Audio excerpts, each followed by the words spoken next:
Hi, my name's Bob Wood. I'm the Director of Communications for the Machinists Union. Recently, I represented the IAM at the U.S. premiere of a Canadian film called Stand. It was held at the Canadian Embassy in Washington, D.C., and I joined about 50 dignitaries in viewing the film. I was also able to speak to the director, Rob Atatui. I decided it would be great to do a non-spoiler review of the film. I certainly don't want to spoil anything, as the movie won't be available in the United States until sometime in 2020. The movie is an adaptation of the Canadian stage play Strike. Writer Danny Shure is responsible for the play and the music. The theater production has been very popular for several years in Canada. With the help of the Canadian labor movement, including the Canadian members of the IAM, they were able to get this Hollywood-level musical made. The actors in this film are good, solid actors with many roles under their belts.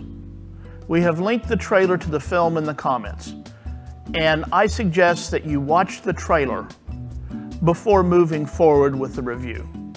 I wish to review the movie and give some historical background and lessons of the movie and the American labor movement. I want to talk about this movie for several reasons.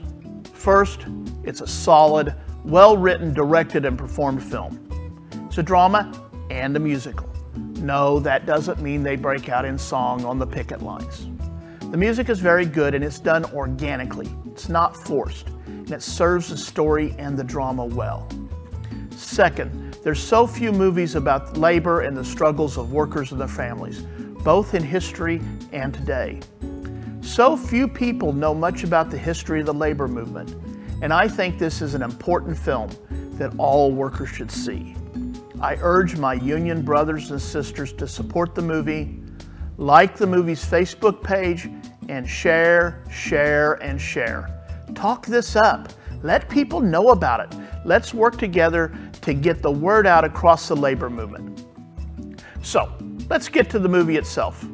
The movie is a star-crossed lovers type story that happens to an important event in North American labor history, the 1919 General Strike in Winnipeg, Canada. The Winnipeg General Strike of 1919 was one of the most famous and influential strikes in Canadian history. For 6 weeks, May 15th to June 26th, more than 30,000 strikers brought economic activity to a standstill in Winnipeg, Manitoba, which at this time was Canada's third largest city. In the short term, the strike ended in arrests, bloodshed, and defeat. But in the long run, it contributed to the development of a stronger labor movement, the tradition of social democratic politics in Canada.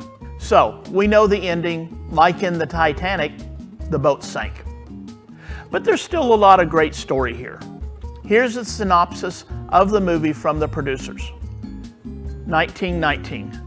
Stefan and his father Mike left family in Ukraine, fleeing for the New World, where they struggled to earn enough to reunite the family.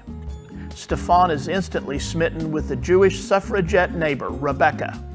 But Rebecca's brother Moishe and Mike oppose the would-be Romeo and Juliet.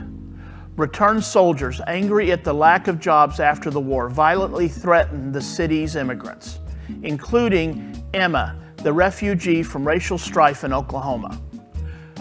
When a movement develops for workers to leave their jobs in protest, A.J. Anderson, who is a wealthy lawyer, pits all parties against each other in a dramatic and inspirational final stand.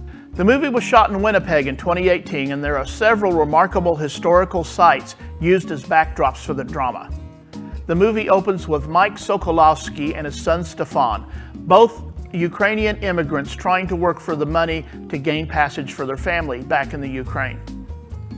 Mike is played by Greg Henry, a veteran character actor with a long resume that is recognizable right away.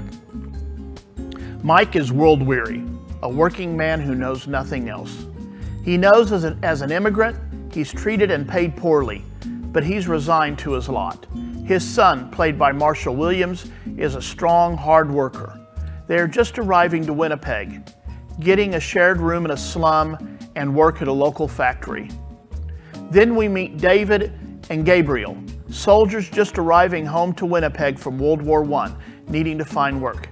Gabriel is an Indigenous Canadian and Davy is white. From the banter, Davy used to look down on Gabriel, but having saved each other's lives many times during the war, they are now very close. But they find their old jobs in the factory are taken by immigrants who are paid far less than they had been paid. So now out of work, they are not happy with how things are in their post-war life. Soon Stefan meets Rebecca Almazoff, a pretty young Jewish girl who is a driven suffragist and activist. Well, we all know where this is going to go. Mike immediately tells Stefan to forget her, as if that's going to happen. Rebecca is played by Laura Slade Wiggins, who is earnest and driven for a better life for all working people. She invites Stefan to a workers' meeting, and Mike goes with him, probably to make sure he doesn't get involved. Attending the meeting is Emma Jones, a black household maid. She's played by Lisa Bell, a fantastic singer who gives us the theme song of the movie, Stand. Emma gives a strong speech at the meeting and says poignantly, "The more we do nothing, the more nothing changes." Ms. Bell takes a small role and in some ways makes it the emotional and moral center of the film.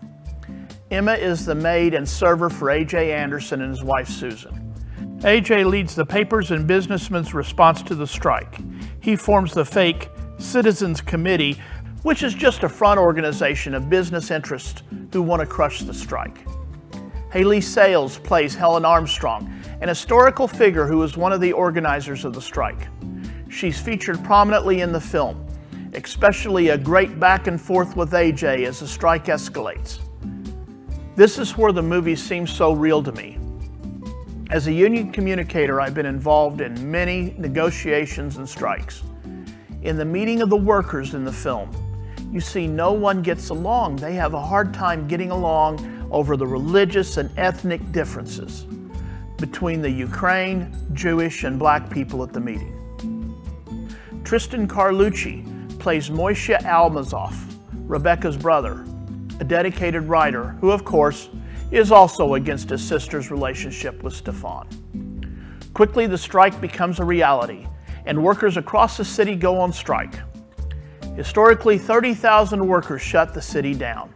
As Mike and Stefan's workplace joins the strike, Mike refuses, and for a short time, keeps Stefan out too. This is another thing that is so real.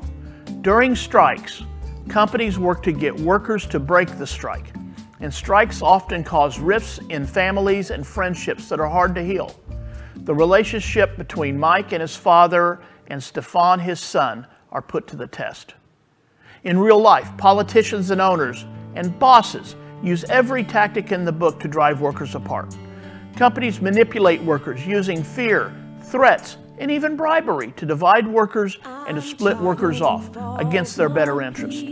The Citizens Council is so similar to company tactics during an organizing drive, where supposed workers groups are formed that oppose the union, but are usually backed and funded by the company, with promises to workers who do the company's dirty work. And they never care about the damage they do to lives and families.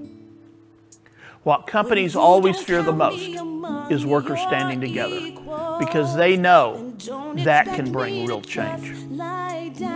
Stefan believes in the strike, believes it can bring better days, while Mike thinks nothing will bring change, and that Stefan should just settle for their lot in life. But there's a lot that bosses can do when they hold the law in their hands. While the workers stand on the rights, A.J. blithely takes those rights away from the workers. So A.J. uses every dirty trick in the book to try to rob the strikers of community support, even though the community strongly supports the strike. So A.J. uses the same tactics that are used against workers today. Lots of racial and immigrant bashing, lying about the strikers' goals. It could all be ripped from today's headlines. Stand doesn't focus on the unions, but all workers standing together. Workers across the United States and Canada in the last century made great sacrifices to give us the rights we have today. But on both sides of the border, those rights are being stripped away. And the movie is a lesson that we must stand together for our future. and that if the middle class is to survive, we must be always willing to take bold action. As I said, this is a movie that's worth seeing for everyone, but it hits home if you work for a living. I enjoyed this movie a lot, and I'm sure you will too. I was impressed by all the workers' performances in this well-written film. The movie's creators plan to release the film November 29th in Canada, and they are going to enter the movie into some film festivals here in the States. The plan is that it will be released in the United States sometime in 2020. We here in the IAM plan to follow the movie as it nears release. I've spoken to the director Rob Atatui and writer Danny Scher, and when the movie moves toward the U.S. release, we'll speak with them on our weekly live show, Activate Live, and on video so we can get the word out. What can we do to help this movie get a wide release in the U.S.? Share it! Here are the website and the social media accounts for the movie, and clickable links are in the comment section below.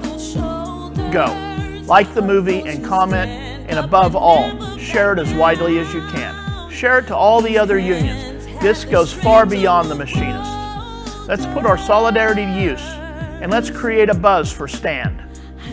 Thanks for watching.